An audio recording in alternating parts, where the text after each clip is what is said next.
Exercise 8.2 में क्या है कि जितने भी अभी मतलब एंगल फाइंड किए, जितना भी एंगल हम आयत किए, साइन, कॉस, टेन, कॉट, सेक, कोसेक, तो सारा एंगल का वैल्यू यहाँ डायरेक्ट केवल पुट करना, उसमें इसमें कोई दिक्कत नहीं है। डायरेक्ट एकदम पुट कीजिए, डायरेक्ट वैल्यू आपका आ जाएगा, डायरेक्ट, कहीं इधर उधर करने का जरूरत नहीं। जैसे पहला क्वेश्चन क्या है, sine 60 into cos 30, sine 30 into cos 60, यही है ना।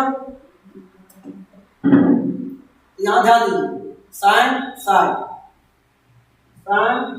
Degree into cos 30 degree plus sine 30 degree into cos 60 degree, केवल वैल्यू बैठाइए।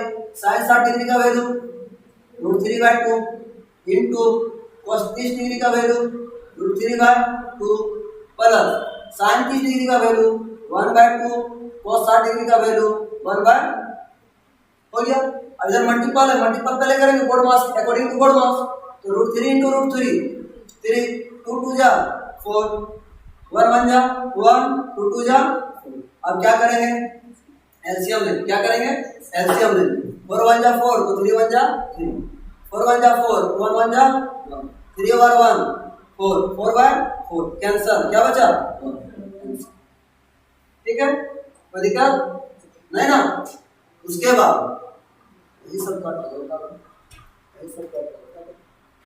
एक्सरसाइज 8.2 में क्या है कि जितने भी अभी मतलब एंगल फाइंड किए, जितना भी एंगल हम आयत किए, साइन, कॉस, टेन, कॉट, सेक, कोसेक, तो सारा एंगल का वैल्यू यहाँ डायरेक्ट केवल पुट करना, उसमें इसमें कोई दिक्कत नहीं है। डायरेक्ट एकदम पुट कीजिए, डायरेक्ट वैल्यू आपका आ जाएगा, डायरेक्ट, कहीं इधर उधर करने का जरूरत नहीं। जैसे पहला क्वेश्चन क्या है, sine 60 into cos 30, sine 30 into cos 60, यही है ना। यहाँ ध्यान दीजिए, sine 60 degree into cos 30 degree plus sine 30 degree into cos 60 degree, केवल वैल्यू बैठाइए।